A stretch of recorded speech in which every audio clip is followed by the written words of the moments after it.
Today we are embarking on a visual journey through the deepest roots of human history. We will be exploring the massive transition from prehistoric carvings to the monumental wonders of the first great ancient civilizations. From the first marks on a cave wall to the towering marble temples of the Mediterranean, art has always been our primary way of recording who we are and what we believe. To understand this journey, we must look at two distinct eras that shaped humanity. Prehistoric art begins nearly 40,000 years ago, long before the invention of written language. This was a time of survival and deep observation. It only transitions into what we call ancient art around 3500 BCE. This shift happens as the first literate societies began to organize into cities, develop laws, and build for eternity. Prehistoric art was never meant for a museum. It was created in the heart of the world itself. Early humans used rock shelters, jagged cliffs, and deep winding cave systems as their very first galleries. Because these places were isolated from the elements and remained stable for centuries, these masterpieces were preserved for tens of thousands of years, waiting for us to rediscover them. Art didn't just happen in one corner of the globe. It was a global awakening of the human mind. While some of the most famous works date back 40,000 years, recent discoveries in the Blombos Cave of South Africa suggest that humans were using symbols as far back as 73,000 years ago. This proves that the spark of creativity is a fundamental part of being human, appearing across every continent from the Americas to the distant islands of Oceania. The Paleolithic era gave us the world's very first version of cinema.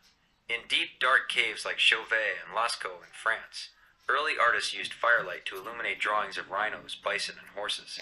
They used charcoal and natural minerals to create a sense of movement and depth that is still breathtaking today. Many scholars believe these were not just decorations, but part of sacred hunting rituals or complex spiritual ceremonies. Artistic expression began long before the written word, with our earliest ancestors creating portable treasures that hint at their deepest values. The shift from nomadic life to permanent farming settlements during the Neolithic period sparked a revolution in creativity. As communities grew, so did the scale of their work, leading to the birth of pottery and massive megalithic structures like Stonehenge. Across Asia, early traditions flourished in diverse ways.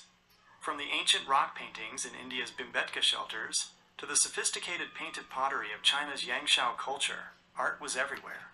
In Japan, the Jolin people were pioneers, creating some of the world's earliest pottery, characterized by its unique chord pattern designs.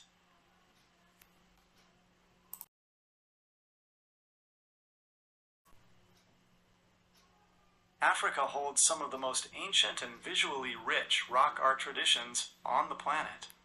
These carvings and paintings serve as a visual record of a changing world, documenting the transition from wild megafauna to domesticated animals.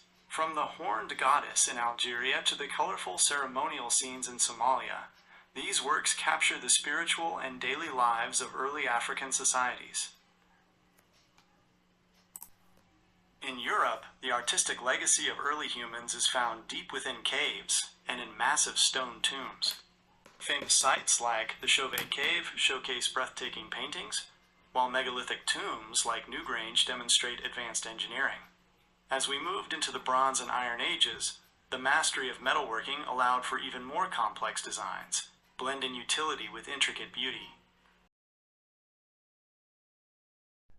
As civilizations became more organized and developed writing, art took on a more monumental and political role. In these literate societies, art was no longer just about survival.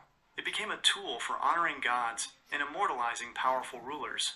This era saw the rise of grand architecture and the use of precious materials like gold, marble, and bronze to reflect the glory of the state. Ancient Egyptian art is defined by its remarkable sense of order and permanence. Artists worked within a strict system of proportions and symbols, where the size of a figure directly related to their social importance.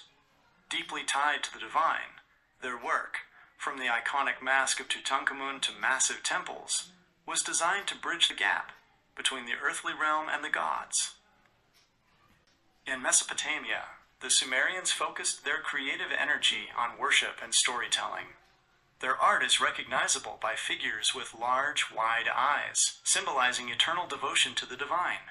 They were also masters of narrative, using relief panels and precious materials like lapis lazuli to tell stories of kingship and faith.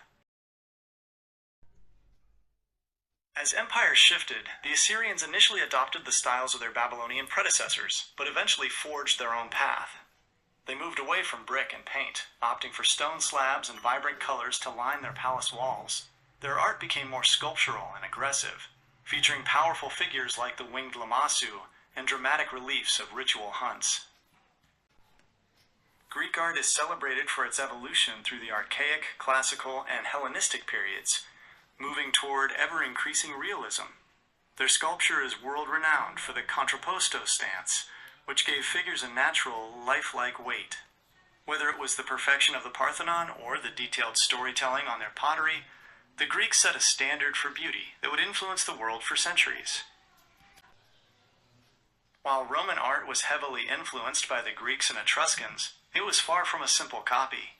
The Romans had a deep appreciation for Greek aesthetics, often preserving famous Greek works through their own detailed imitations. However, they also excelled in their own right, particularly in the prestigious art of panel painting and in creating powerful realistic portraits of their leaders. Achaemenid art wasn't just decoration, it was a visual language of empire. By blending the craftsmanship of every conquered nation, from Egyptian masonry to Greek metalwork, they created a global style long before the modern era. Look at the double-headed capitals of Persepolis. They weren't just architectural supports, they were symbols of cosmic balance. Whether through the rhythmic precision of the frieze of archers or the opulent Oxus gold, Persian art served one purpose: to reflect the absolute, ordered power of the King of Kings over a diverse world. On the island of Crete, the Minoans broke the mold of the ancient world.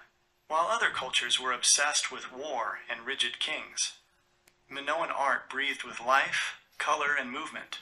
Their pottery, like the Kamari's beaked jug, displays a rhythmic marine style that feels almost modern. From the daring athleticism captured in the bull-leaping fresco to the mysterious snake goddess, their work suggests a society that was deeply connected to the sea, and perhaps gave women a level of spiritual prominence rarely seen in the Bronze Age. If the Minoans were about grace, the Mycenaeans were about grit and gold. This was the age of heroes and heavy fortifications. Their art is a testament to a warrior elite. Notice the inlaid dagger and the iconic mask of Agamemnon, which used repoussé techniques to immortalize the faces of the dead in shimmering gold. Even their architecture, like the Lion Gate, used Cyclopean masonry, stones so massive that later Greeks believed only giants could have moved them. This was art designed to intimidate and to endure. To understand the evolution of humanity, look at the transition from the cave to the palace. Prehistoric art was an intimate shamanistic dialogue with nature, focused on the animal spirit and the basic drive for survival. Ancient art, however, represents the birth of identity and hierarchy. We moved from the symbolic raw pigments of the Chauvet cave to the rule-based, monumental propaganda of civilizations like Susa. It is the shift from art as a ritual for the hunt to art as a monument to the soul and the state.